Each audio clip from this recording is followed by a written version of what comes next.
Hey guys, Coldbrew here. Welcome back to Raid. Today we're again on the test server and I wanna prove myself wrong, okay? In my last video that I reviewed Timit the Fool, I mentioned he's not recommended and he's even worse than we thought. But I've done a little bit of a testing today to see how he fares compared to other damage dealers. And that might change my opinion in terms of going all in for this fusion. I still haven't done pretty much anything for getting these fragments for the hero. I know it's a little bit late, it's Sunday. It means that if I just leave one more day, I won't be able to pick up all the fragments needed to finish off the fragment collection, all right? So what is my testing that I've done today? Why do I think he's worth it? Well, in order to prove that he's worth it more than anything in terms of being a damage dealer, you gotta go away from what Plarium has intended to with Timid the Fool. And what do I mean by that? So Timid the Fool's kid, the whole kid just shouts, okay, use accuracy on me so I can reduce the enemy buffs, okay? I will be removing Stone Skin, the 3-turn duration buffs, I will be removing them, and I can also apply fear on enemies, and also give myself increased accuracy to even do that to higher resistance targets. The whole thing about this is that, of course, you're susceptible to sheep because of the A3, and then the A2 is a 50-50 for the Stone Skin. So what do you do with Timit the Fool? Well, you build him with no accuracy at all. You don't care about his accuracy there, his accuracy aura. You will be using him straight up as a damage dealer and nothing else. And why do I say that? Because he has 2 AoE damage dealing skills. And if this one is you use this one to attack enemies when they have 0 buffs, then you get an extra turn always to do your A3. So you don't even need to have Kacha the ride to actually get this to go how you want to. How do you actually do this though? Well, you do this by using champions that can remove buffs. But the problem with Timid the Fool, I'll explain that in a little bit as we go on, and I'll give you guys some comparisons also along the way, because he's in the top 3 in terms of damage dealers. I would say for HP based champions, if all go as we plan, he is the highest damage dealing out of the 3. But the problems, well, as I said, I'll tell them in a little bit. Let's go and see what I mean by that. So I built Timid the Fool with obviously HP and ignore defense set. Okay, the savage set. Let me find Timid. There he is. There's my gear. I used the lethal set on him. I built him with as much health as I can, 93,000. He has high base, right? He's a legendary. And I also get a little bit from Faction Guardian, so that's another bonus. 100% crit, 263 crit damage for now is okay, and 187 accuracy, which is mostly from a little bit from my artifacts and affinity bonuses, okay? But I wasn't trying to get any accuracy at all. Okay, let's go against number 8 here. He has 2 mythicals in there. He has the mythical Yumiko. Well, it's not really a Yumiko, but you know. Let's go in there and see if everything goes well. We should be able to remove all buffs and do the double hit. So we do A2 and then A3. That is the complete combo for potential damage. Okay, there's no way to improve our health. So let's see, do we get sheeped here? All right, we didn't get sheep. That's good. I can sleep the Wukong here. Then I'll try to apply defense down maybe. All right, we did. Do I even need to attack here? I can actually reset my cooldowns because we're so slow on Timid. Actually, I should have built him a little bit faster. But anyway, let's see the A2 here. So it doesn't matter if we do like a weak hit. There's like 50-50 here with 2 enemies. So we hit once, 43,000, 67,000 with a defense down, by the way. Then we get the A3 and we hit for another 60k. So that is the whole deal with this combo. And you just go in there. If they don't have a buff that is always there, then you're good. And this is what I wanted to say, is that if they have the bolster set and you cannot remove it with your first hit, then you are in trouble. Okay, you are in real trouble, because you won't be able to do your A3 here. So yeah, look at that. There's no chance.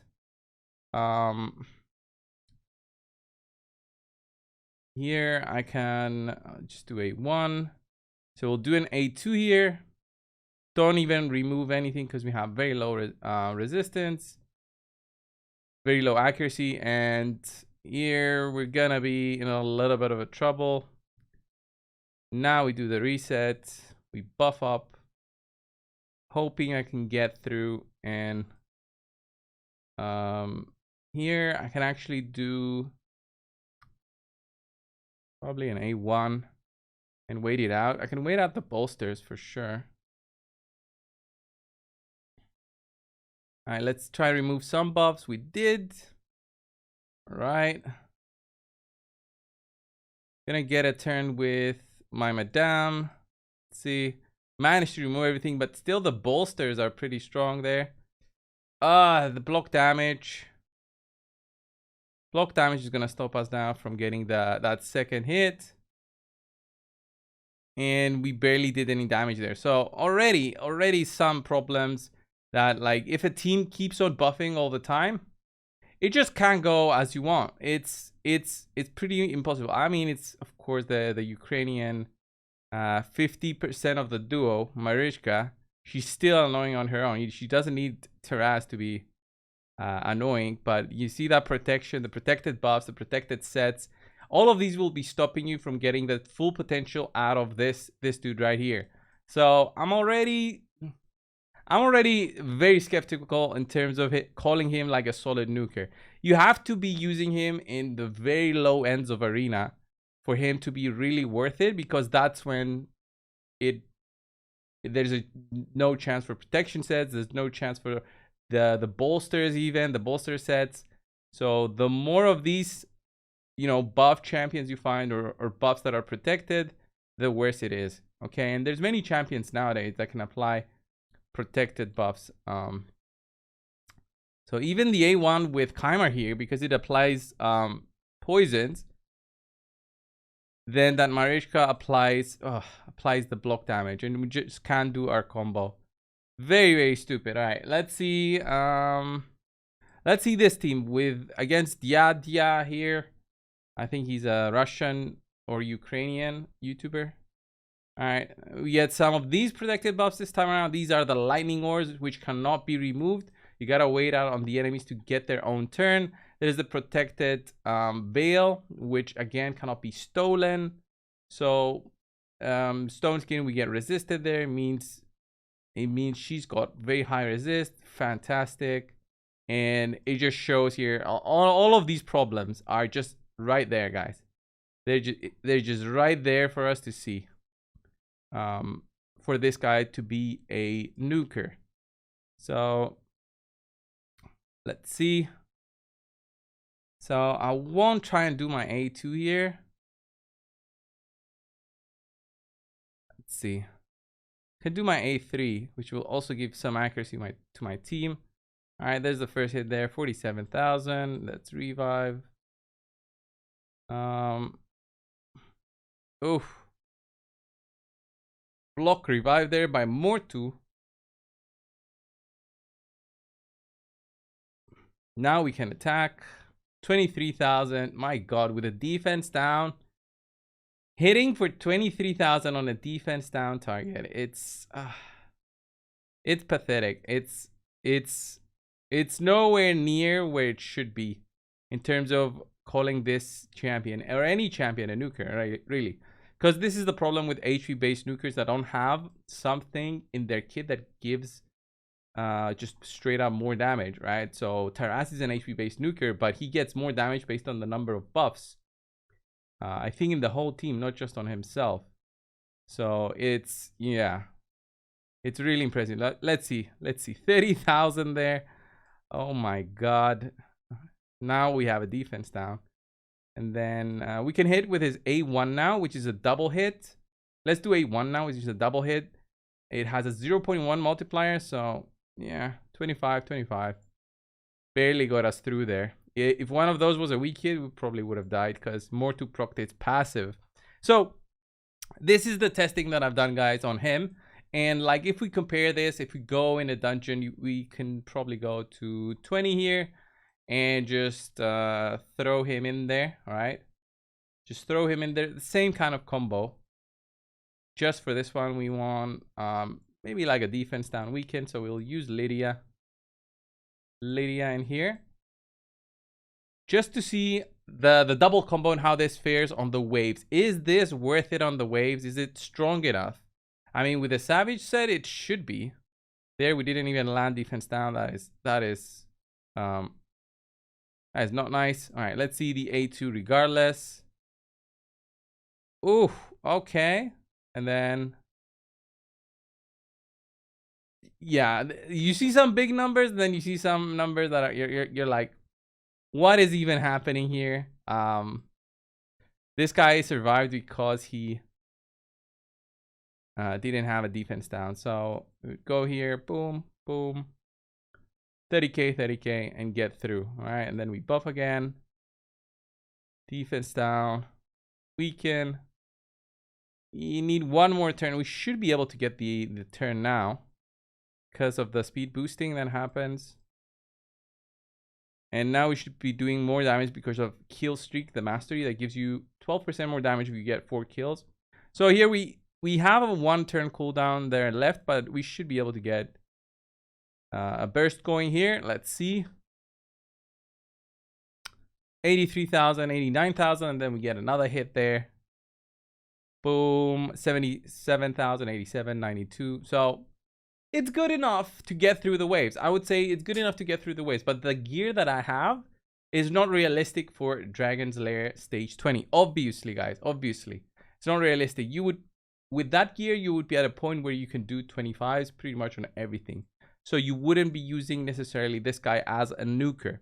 And how do you compare these guys? So if we check on the Hell Hades page, usually they add the multipliers of the heroes. So we see here why he's not the best. He has a 0.1 times HP multiplier on the A1. Okay, so you hit twice, that's a 0.2. He's got a 0.25 times your health multiplier on his A2 with a 4 turn cooldown if it's booked. And then he's got a 0.27 multiplier on his A3. And if you add those two together, that's a 0.52 multiplier if you get these two going together. So that's solid, all right? But if we compare the other two champions that I wanted to show you guys, one of them is Versulf the Grim, and the other one is Magnar, right? Versulf the Grim has also an extra hit mechanic. So if there's a stun, freeze, fear, true fear, provoke, he will be able to do a double hit. And this double hit will be 0.25 and 0.25. So he'll hit for a 0.5, comparing it to a 0.52. Timit the Fool does more damage. If both of them get their conditionals, Timit the Fool will be doing more damage. But Versulf also has the extra damage here through the books. But Versulf needs way more books to actually do his damage. And Timit the Fool does not need books, okay? So these are the benefits, the advantages and disadvantages between these two. But then we go over to Magnar, an epic champion. Epic champion. The A2 has a 0.22 multiplier. It gets boosted by another 30% when you use epic books. Okay. 3 turn cooldown on his A2. And will be pretty much always do his extra hit. Alright. Regardless of any conditionals. So you don't need to apply any stuns. You don't need to apply any buff removals for this to work. It can work through bolster sets. It can work on any kind of protected buff. It doesn't matter. There's block debuffs on, so you can't stun. So with Versulf, you'll be in trouble. Well, Magnar doesn't care. Magnar, although Magnar has a lower multiplier, he doesn't care about all that. And I would say Magnar is still a better nuker just because of that. You could definitely use him more than you would use Timit the Fool or Versulf, okay? And let me just go back. All right, let me just go back and I'll show you guys on like a small comparison that you can do if I equip my Magnar with that gear and just go into Dragon. I won't even go to PvP probably. So here's Versulf, basically has the same stats, right? 89,000 health this time around. He does have a blessing that gives you an extra 3,000 defense. But he is, by the way, guys, he is an epic, so his HP is lower by 1,500 or so, 1,700. So he does get less benefit from his gear and everything. Okay, that gives a bonus based on his health. So I gave him the same gear exactly that my boy Timit had. Same thing as before. We're going into the Fire Knight this time around. Since it's force enemies against us, but I do think they have way higher defense than the other dungeons. But still, we're gonna see the Magnar double hit mechanic here. So we hit for, boom, there it is, 99 and then 95,000. I mean, how much smoother is that if you compare it to requiring that extra hit thing to do, like both on Versolve and Timit the Fool, right? Is it still, you know, worth it? I can't find reasons to say, oh my god, Timit is just completely broken, right? Let's see. Boom, boom. Without even a defense down on weekend, we still do half of their health, which is huge, right? And if we go into PvP with the same setup, right, with a defense down, I wouldn't really care about all those protections and stuff. So here, I would use where's recently used first. I'll go in there and I would use Magnar. Obviously, you know, the bolster is a problem here. So yeah, let's just do the same thing I did before. She would be cleansing everything, but now let's just sleep. And I could A1 here. I shouldn't have A1. No. All right, let's try this again. That was a mistake. That's stupid block damage. Where is she? All right, let's go again against the Marishka team. Okay, we'll block debuffs. Let's sleep. Let's remove. Let's apply defense down. Let's sleep there. Let's do the reset, Terminator boost as well. And then let's see the A2 in action here. Does it go through the bolster? Very nice. And even, look at how low it drops them. I used the reset on Kaimar already. That would have been nice if I had it, but it already shows on how much more you can do, right? Oh, look at all that. That is sickening. Marishka is just needs to be deleted, right? See the block damage here. God, what a stupid team. Especially if you use stuff like that. So let's go and reset here. Let's see this Yang team. All right, Magnar, show me your damage. Look at that, beautiful. We boost again. Defense down. Let's see Magnar's A2 here. Bam, bam. There's the slaps we wanted to see.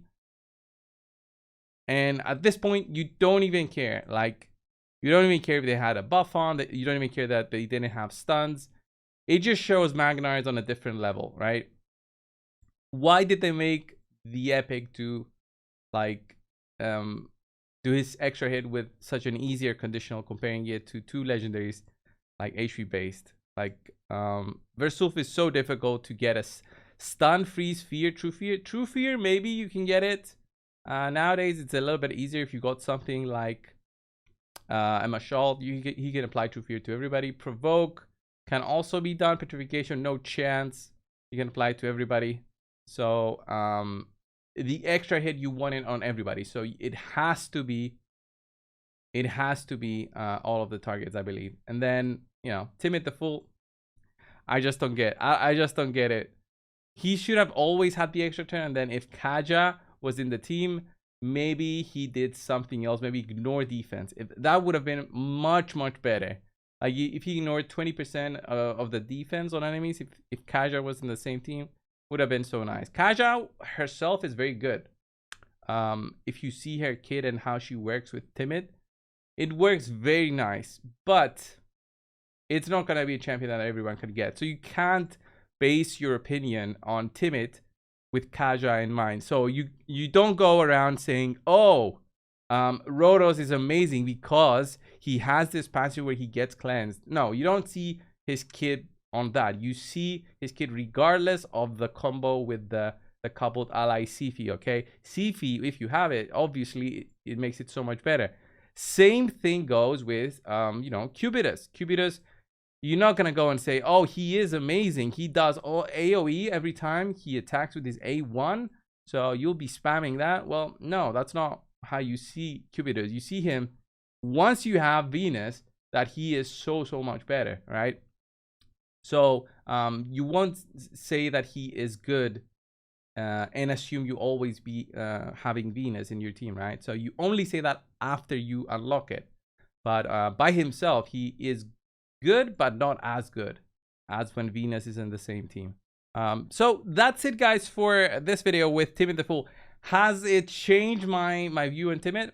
Nope. I'm still not gonna go for him, even as a nuker. I don't feel like I'm losing anything by not going for this guy. As a buff removal, I shown Andresia to do things better. Okay, Andresia, I posted a video the other day. Andresia, she does a 2-turn removal. She's void also, so as an accuracy kind of champion, removing buffs, she's better. All right. As a damage dealer, he's good if you can get both of these, right? You get more total damage, but it's a big conditional to fill, removing enemy buffs. If it said if there's no buffs on at least one of the enemies, it's a different discussion, but that's not the case. So with what we have right there, he's not that great. So this was the video, guys, on Timit. Again, thank you all, and I'll see you in the next one. See ya.